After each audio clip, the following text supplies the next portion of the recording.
Coming up on Network Africa. Burkina Faso rejects U.S. offer of deportees.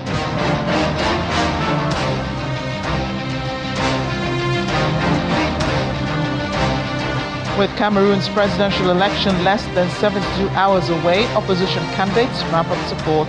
Plus,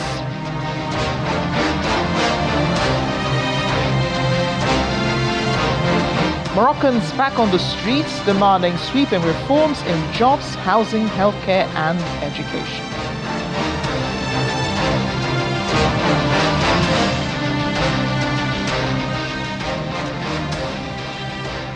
The junta in Burkina Faso is saying no thank you to the U.S. request to take in deportees as Washington suspends issuing visas in the country. Minister of Foreign Affairs Karamoko Traore made the announcement on national television on Thursday. Several African nations, including Eswatini, Uganda, South Sudan, and Ghana, have agreed to accept the deportees and have received them over the last few weeks. Earlier this year, U.S. civil rights advocates claimed that migrants granted protection from deportation were nonetheless transferred to Ghana as a staging ground for onward transfers to Nigeria and Gambia. Appearing on state broadcaster RTB, the Burkina minister asked why his country was being pressured to take in the deportees.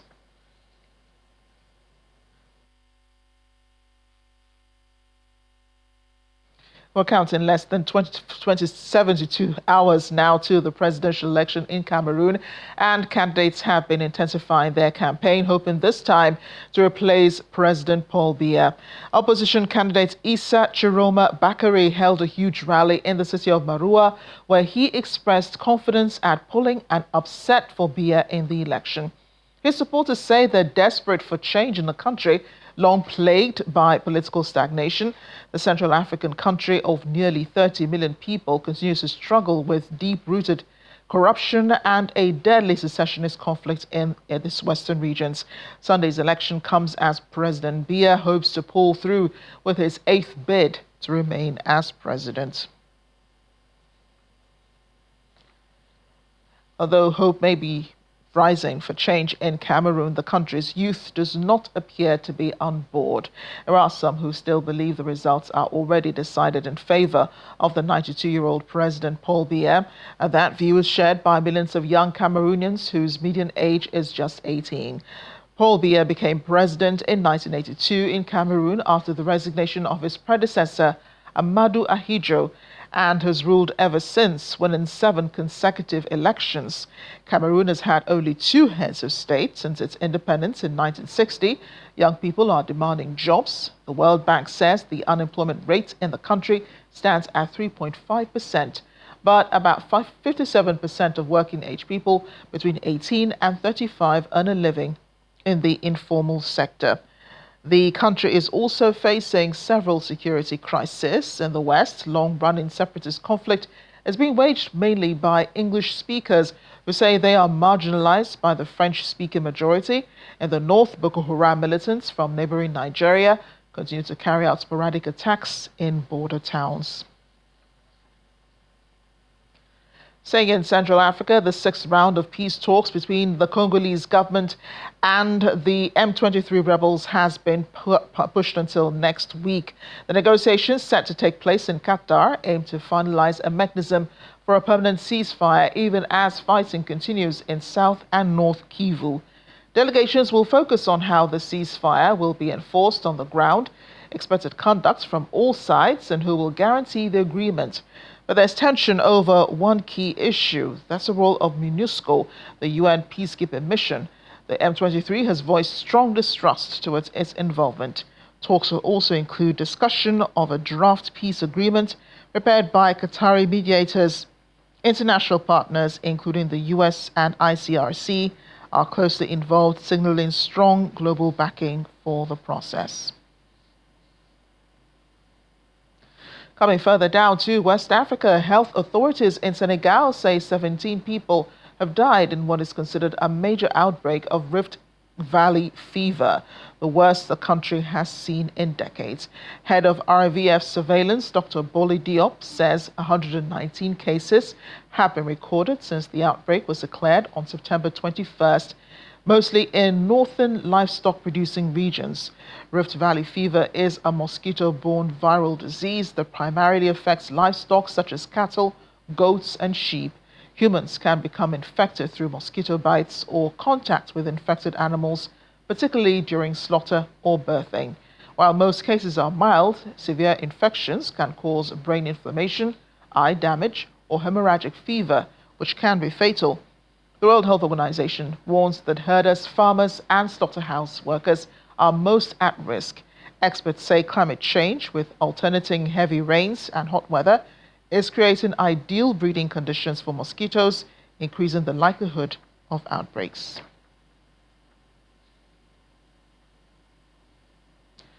The nation is still mourning the passing of Dr. Christopher Kolade, a revered statesman, corporate titan, and distinguished Nigerian who's died at the age of 93. His family confirmed his peaceful transition in a statement released on Thursday. Dr. Kolade's profound influence spanned decades and multiple sectors. He was a foundational figure in Nigerian media, where his career as a broadcaster saw him rise through the ranks to esteemed position of Director General of the Nigerian Broadcasting Corporation. Beyond the airwaves, Dr. Kolade left an indelible mark on the corporate world, notably serving as the Chief Executive and Chairman of Cadbury Nigeria plc. Born on December 28, 1932, in Erioke, Osun State, Christopher Kolade's life was one of remarkable service, integrity, and humility. He was a son of an Anglican missionary and completed his secondary school education at Government College, Ibadan, after which he studied at the Furabe College, Freetown, in Sierra Leone, where he laid the intellectual foundation that would later guide his career. Over the decades, Dr. Kolade wore many hats, which include broadcaster, public administrator, corporate leader, diplomat, academic, and mentor. In broadcasting, he rose to become Director General of the Nigerian Broadcasting Corporation. As a broadcaster, I started, as I said, in school broadcasting, teaching children by radio and then television. And when I was doing that, of course, the broadcasting station was being run by the Nigerian Broadcasting Company Corporation. So I was in the Ministry of Education doing this work in a broadcasting station. That was when the authorities of the Broadcasting Corporation thought that school broadcasting was going well, but they thought they wanted me to come and work in the corporation as a full-time broadcaster, not just for school broadcasting. So they invited me to consider applying for a job with them. And at first I thought, no, but eventually, when I applied for the job, they gave me the job. So I moved from school broadcasting into total broadcasting, and then went from being controller Western Region to director of programs, to director of television. And one day they called me on the phone and said, the government wants you to be Director General. So it was like that. I thought that I was being moved along, really. I was doing what I thought was my best. And the results seemed to confirm that things were going well. But some of the promotions I had came to me as, well, I enjoyed promotion, but I didn't expect promotion. In the private sector, he served as CEO and later chairman of Cadbury Nigeria, leading with both vision and character. He also represented Nigeria abroad, serving as High Commissioner to the United Kingdom, a role through which he elevated Nigeria's diplomatic presence. And after his diplomatic service, Dr. Kolade returned to Nigeria's academic and leadership circles.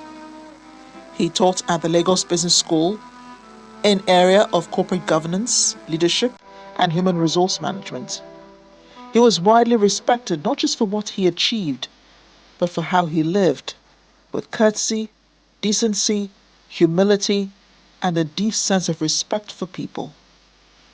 Over the years, he was often referred to as Mr. Integrity, a title earned through consistent character. In his later years, even as physically frailty set in, Dr. Kolade never lost his devotion to mentoring younger generations and speaking on national issues.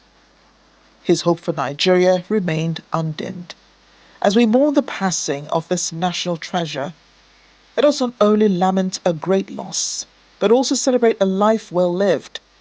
His journey is a testament to what it means to serve one's country with dignity, to lead without arrogance, and to be faithful to principles even when trends shift.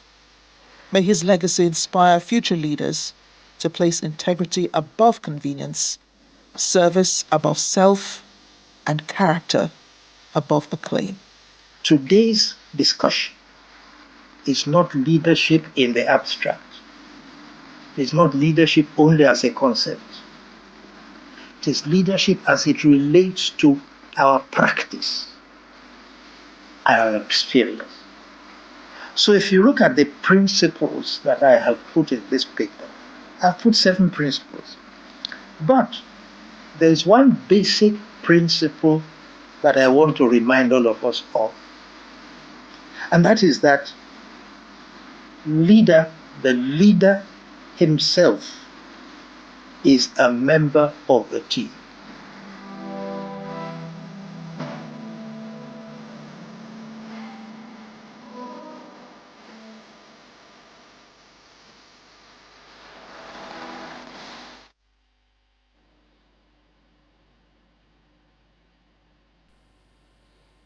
We here at Channels Television do recognize how important Dr. Kolade was to the industry and to the rest of the world. Joining us now is former Permanent Secretary at the Ministry of Foreign Affairs, Ambassador Joe Keshi. Ambassador Keshi, thank you for joining us on the program today. Thank you for having me, Amarachi. Ambassador Kolade was known as a man of integrity. I mean, you find that in the report that we just played, in every area of his life, especially in the private sector. Could you give us a glimpse as to the kind of diplomat that he was?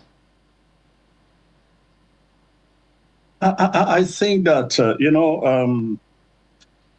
Nigeria of recent has appointed so many non-career ambassadors. But I think that of them all, Ambassador Kolade, and by the way, even in retirement, he never used that title as of, he used more of his own professional, titles and his academic qualification. But I think that Ambassador Kolade remains an example of the kind of non-career diplomats that Nigeria should aspire to have and appointed to missions. Because he comes to the job with highly recommended, he comes to the job highly respected, and such a person comes to the job, very much admired, not just by the people sending him on a mission, but by the country itself that, he's being posted to. I met the ambassador, the High Commissioner, rather, a couple of times in London. I think on one occasion, he actually, took me out to lunch. So what I would say first, I should have actually said my sincere condolences to the family, and I hope that his memory will remain a blessing. But the point I really want to make is that is a kind of quality that the diplomatic service needs to complement career officers, because he came to the job with maturity, he came to the job well known, he came to the job well respected. And when you have that kind of person as a leader of the team in a foreign land with such a very, high credentials, a former managing director, a man generally recognized him before he went to London as a man of integrity. Be sure that your country will be respected. Be sure that the other party, the recipient country, will be glad to receive such a person as the representative of Nigeria. So as we mourn him, as we talk about him a lot today, I sincerely hope that our political leaders would, in searching for non-career ambassadors, look for the quality of someone like Dr. Kolade, who was a high commissioner to London, and not, overserve the nations with all sorts of characters that we have had in the past. Right. And incidentally, the Association of Retired Career Ambassadors of Nigeria is holding a night of tribute for another diplomat, Ambassador Abdullahi Atta, who died last month at the age of 97. He was former ambassador to Cuba and one of the founders of the Nigerian Intelligence Agency. This crop of ambassadors are quite irreplaceable. I'm not sure I've encountered any more of these types of ambassadors in Nigeria, which reminds me that it's been nearly 2 years now since ambassadors were appointed to foreign missions in Nigeria. When you look at people like the late Dr. Kolade and Ambassador Atta, what do you think, leaders should be, considering when it comes to the impact that these heads of missions would have, on our foreign missions abroad and on the country's foreign diplomacy? Well, look, I think if we can maintain that standard, we've had some people also from the private sector. I mean, first of all, let me put it this way.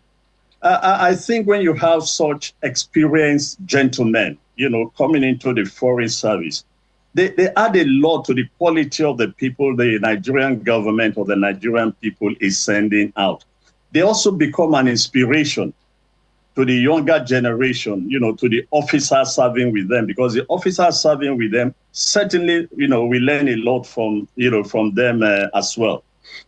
So I just saying that, just like you did mention Ambassador Atta, we are paying tribute to him later this evening, but you also need to read what quite a number of officers who worked with Ambassador Atta in a number of diplomatic posts as well as in NIA, what they said about him is similar to what is being said about Ambassador Kolade. So I sincerely hope 2 years going on, we've not had ambassadors, and I believe Mr. President is still looking into that and considering those to be appointed. My appeal to him as we mourn two great, members of the diplomatic career, Dr. Kolade and Ambassador Atta, is that the president will look from the private sector, from the non-career officers, if they must bring in people, they should look for such qualities. I emphasize this because I can write a book about, quite a number of non-career ambassadors that we've been, infested with in the last couple of years. But Dr. Kolade, as he fondly likes to be called, is a typical example of the kind of persons respected, admired, that should be put into the diplomatic service, because it brings a lot of quality. But above all, it enhances and gives prestige to the diplomatic service itself, and to the country as well. Ambassador Joe Keshi, thank you a lot for joining us on the program today. Our sincere condolences to the families of the Kolades and Attas. We hope you will also convey our condolences at the tributes this evening to Ambassador Atta. I will. Thank you so much for having me. Thank you. We move on now to Morocco, which has for 13 days been embroiled in national protests as people demand sweeping reforms in jobs, housing, healthcare, and education. The protests are being led by Generation Z and began in late September. What initially erupted as chaotic clashes, leaving 3 people dead and hundreds injured, has since evolved into peaceful, organized demonstrations. Protesters say their calls for justice and dignity are beginning to resonate. They also did not arrange protests for today, calling for a pause as attention shifts to King Mohammed VI's anticipated speech, widely viewed as a potential turning point for a generation that feels sidelined yet increasingly hopeful.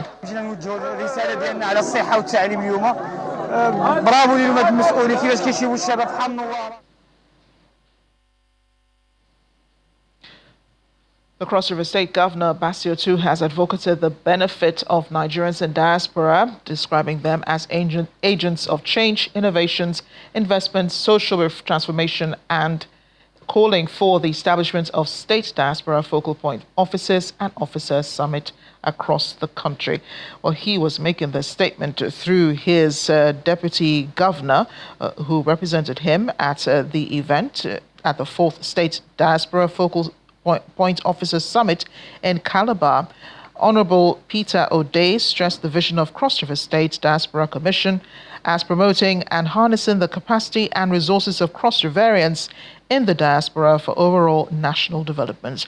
The chairman, CEO, Nigerians in Diaspora Commission, Honorable Abike Dabiri Erewa, expressed that the idea of the summit is to strengthen the issues of diaspora through the states. This gathering is not just another meeting, it is a convening of minds committed to one of our nation's most valuable human assets, our citizens in the diaspora. The Nigeria Diaspora Policy of 2021 provides a clear framework for effectively engaging Nigerians abroad as partners in national development. It recognizes the vast potentials of our diaspora population as agents of change, innovation, investment, and social transformation. The vision of the Diaspora Commission is to effectively promote and harness the capacity and resources of Nigerians in the diaspora for the growth and development of our nation. It is a vision we must collectively embrace and drive with renewed commitment. As focal point, you are the critical link between our state and the global Nigerian community. Your work helps translate policies into measurable impact, ensuring that the diaspora truly become a pillar of our national development strategy. Here in Cross River State, we believe that true progress begins when our people, both at home and abroad, see themselves as co-builders of a common future. We therefore encourage our brothers and sisters in the diaspora to look beyond remittance and focus more on sustainable investment in agriculture, tourism, climate change, real estate, education, technology, and renewable energy. These are sectors that are not only yield return, but also create jobs and opportunity for our people.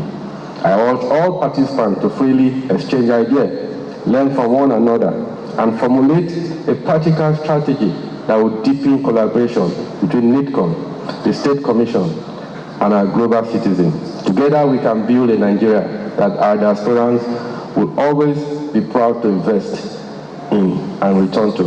I therefore, on behalf of the Governor of Cross River State, have this singular honor and privilege to declare this summit open. Thank you very much, and may God bless you all. So as we gather today, anywhere in the world, my last trip to Indianapolis, I met outstanding Nigerians who are billionaires, and they hadn't even heard about what was going on with the diaspora, and they will be home this year to also add their value. We saw Dr. Bayo Gulisi, the man who bought, well, it says we shouldn't say that, but he eventually was part of the ownership of Gatwick Airport. He's been home to meet Mr. President and said to him, you know what, I want to invest in Nigeria.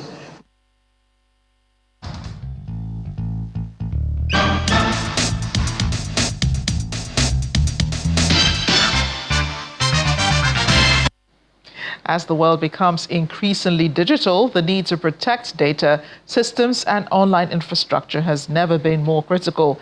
In commemoration of Cybersecurity Awareness Month, experts and industry leaders converged for the Cyber Secure Nigeria Summit 2025, a one-day conference organized by the Cybersecurity Experts Association of Nigeria, focused on strengthening the nation's digital resilience and harnessing the power of artificial intelligence. It's the coming together of some of the brightest minds shaping the future of cybersecurity in Nigeria. The Cyber Secure Nigeria Summit 2025 is an annual gathering of experts, innovators, and stakeholders in the information and technology industry. Organized by the Cybersecurity Experts Association of Nigeria, this year's summit comes at a fitting time. October, Cybersecurity Awareness Month, a period dedicated to promoting safer digital practices and strengthening collective defenses against cyber threats. Securing the digital economy, strengthening infrastructure, and harnessing the power of AI. This theme is not abstract, it is indeed actionable. Nigeria's fintech sector has grown exponentially with over 200 startups and millions of users transacting daily. Yet, in 2023 alone, cyber attack on Nigerian bank rose by 37%, and 60% of businesses using WordPress, including e-commerce platform, experienced breaches. Credential stuffing and phishing scams have targeted payment systems, eroding customers' trust. So we must secure digital financial platform with robust encryption, fraud detection, and regulatory oversight. The keynote address by the Director General of NITDA sets the tone with insights into cybersecurity across fintech, payments, and e-commerce, sectors that sit at the heart of Nigeria's growing digital economy. We need to be careful about it. We are all on this digital realm. Likewise, the bad actors are also there. So as we use these digital devices and services, we need to be conscious about how we protect, how we share our information, and so on. It's a one-day summit packed with key takeaways from emerging cyber threats and vulnerabilities to the role of awareness, innovation, and collaboration in securing Nigeria's digital future.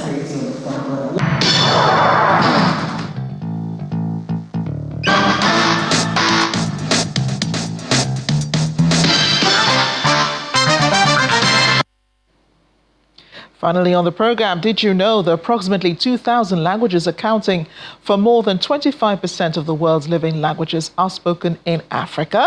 According to Ethnologue, in Tanzania alone, people speak 122 languages. One of those 122 is institutional, meaning it is used and supported by institutions beyond the home and community. I'm talking about Swahili, which is taught in schools as the primary language. 76 stable languages are currently in use in Tanzania. While these languages are not supported by official institutions, they remain common in informal communication. Additionally, 43 languages are on the verge of extinction, and 2 are already considered extinct. And now you know. Thanks for watching Network Africa. I'm Amarachi Ubani.